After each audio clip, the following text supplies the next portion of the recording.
Hello and welcome to the City Houston Leadership Podcast. My name is Christopher Houston, And my name is Diana Houston. and we are here today to talk about rejection. So, rejection is a topic that we all know about or we've heard about. So, Diana and I figured we would just take a moment or take one of these podcasts to talk about rejection and how we've overcome rejection and experience rejection in our journey. So, Donna, you want to start off with the questions? Yes, thank you. Yes, my first question is, can you share a time when you experienced rejection that ultimately shaped who you are today? Yes. I would say the rejection would be in the Air Force.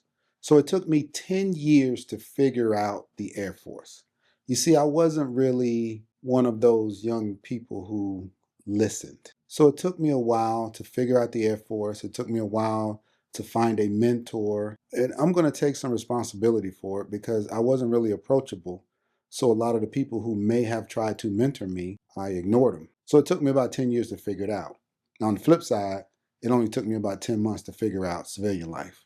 Because I had a mentor right before I got out, two actually, and they kind of guided me. So by the time it was time for me to get out of the military, I was good. And once I got out, I hit the ground running.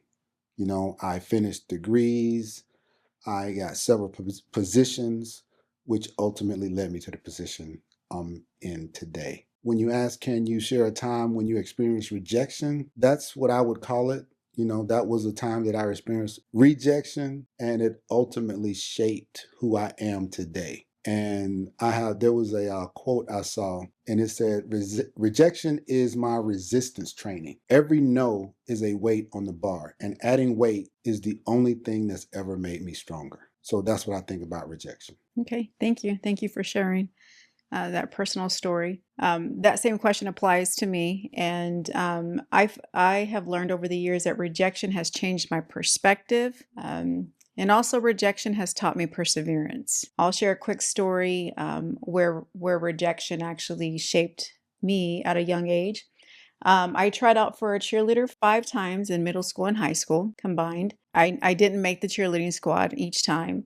You'd have thought that I would have got the hint and just not continue to try out. But instead of sulking, I kept trying out until I made the cheerleading squad.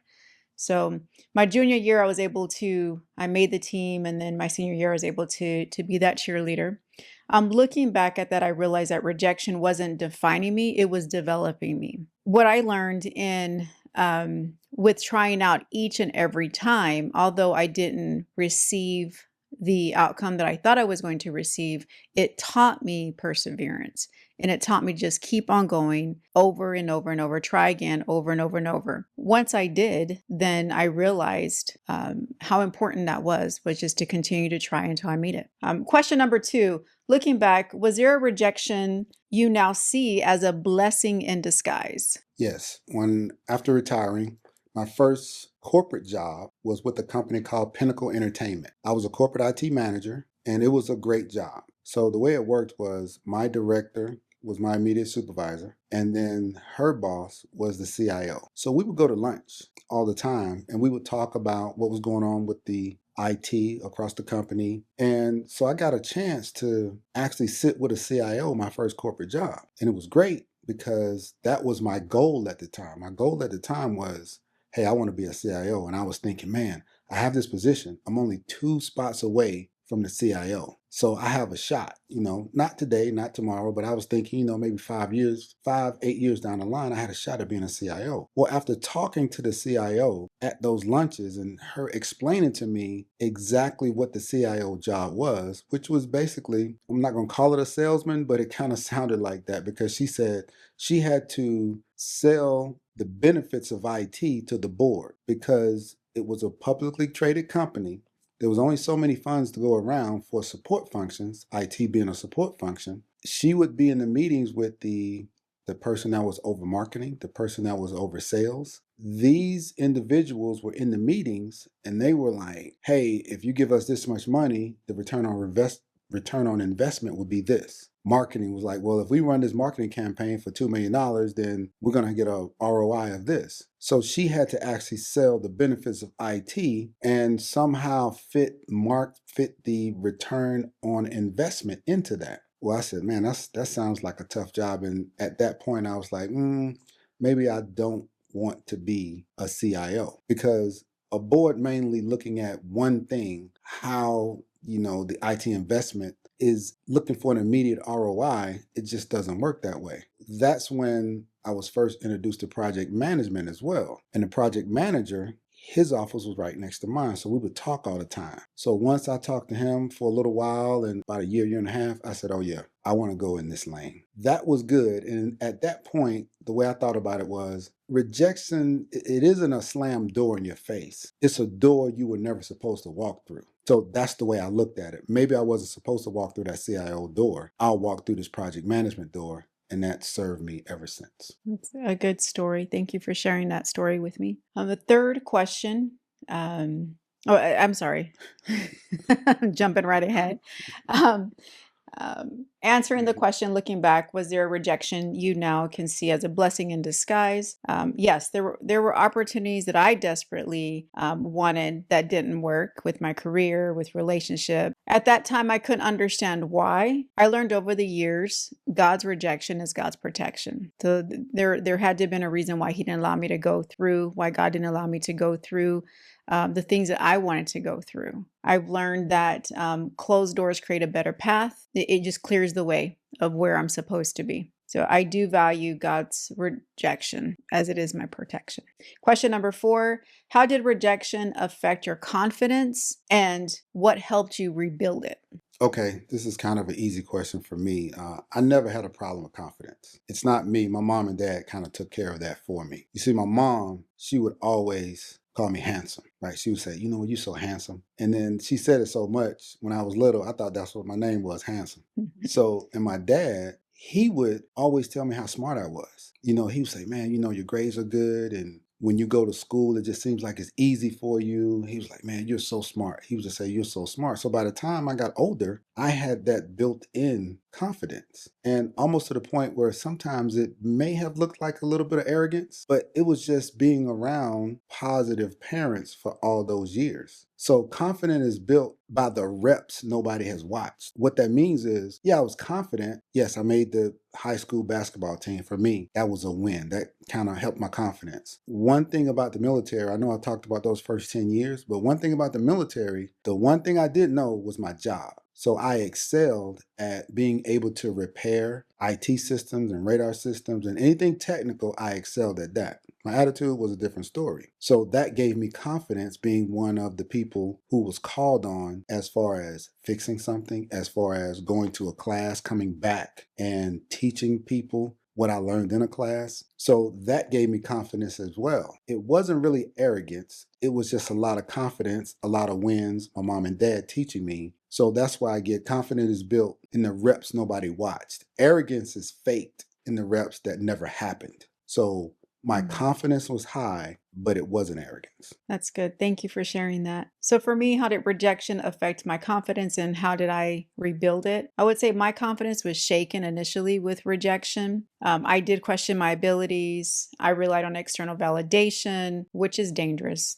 I rebuilt my confidence by investing in myself, learning, growing, praying, and seeking feedback. I learned real confidence comes from knowing my values, my identity in Christ, my purpose, and continue to grow. I learned through my faith, confidence comes from growing in my identity and faith. I made a commitment to myself to stop seeking external validation and be willing to be refined through the process, no matter how uncomfortable the process is, or it can be. Moving on to question number 4, what emotions did you experience immediately after being rejected? Now, that's a funny question for me because most people who know me say I don't have any emotions. And I don't know, I would say that's not true, but rejection didn't affect my emotions. I don't have that. See, I was taught at a young age that 90% on the inside, 10% on the outside. Now, what that means is you temper your emotions. right? You don't want to be too high and you don't want to be too low. You just want to keep an even keel.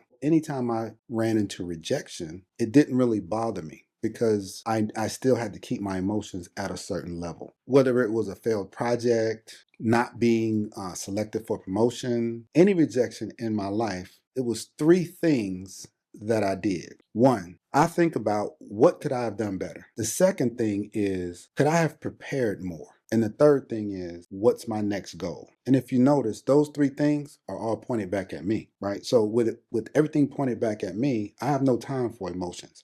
All I have time for is how am I going to move forward? What happened? How can I be better? How do I move forward? So that's the way I can answer that question as far as how did it affect my emotions? I don't let it. That's good. That's a blessing. What emotions did I experience immediately after being rejected? Well, I mean, my human emotions. I experienced disappointment, frustration, and uncertainty. I learned to go through the emotions but not allow the emotions to become my identity. My faith helped me overcome my emotions as well. So my faith is extremely important to me, and I cannot do anything without my faith and trust in God.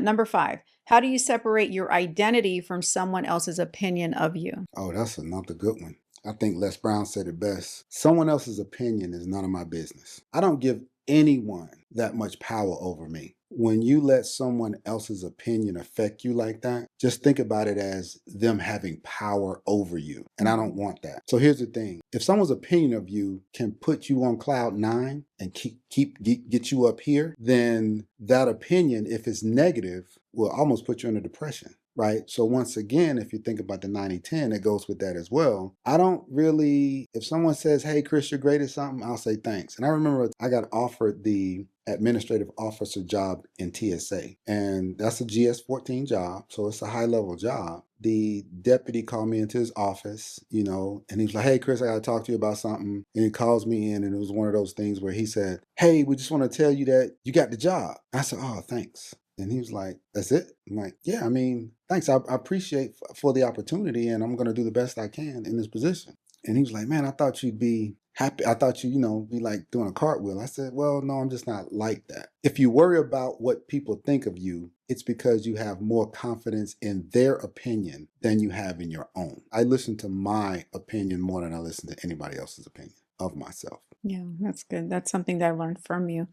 The question for me, how do I separate my identity from someone else's opinion? Well, one is knowing who I am, and that has been a journey that doesn't happen overnight. My identity was not built on titles, promotions, or other people's acceptance. I mean, there was a time where it was, and it was not a good place. But my identity is built on my values, my faith, and my commitment to grow. There's a statement that you made last week, as a matter of fact, when we were just talking in generality.